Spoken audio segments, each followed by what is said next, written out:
Earlier this year, Bitcoin was trading at $16,000. Right now, as we speak, it's trading over $29,000. That's 85% increase on what it is now.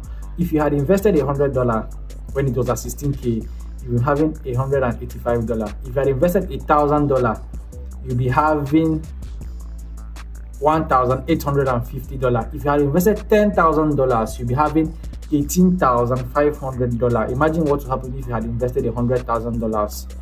Maybe, but I wonder how many of us have that kind of money to risk.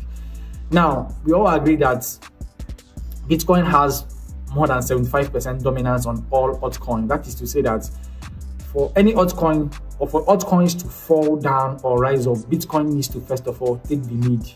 Now, does it really make sense still putting all your energy on altcoins, or does it make sense just focusing on Bitcoin? Let me know in the comment section what you think about this. So subscribe, like, and share this video. Thank you.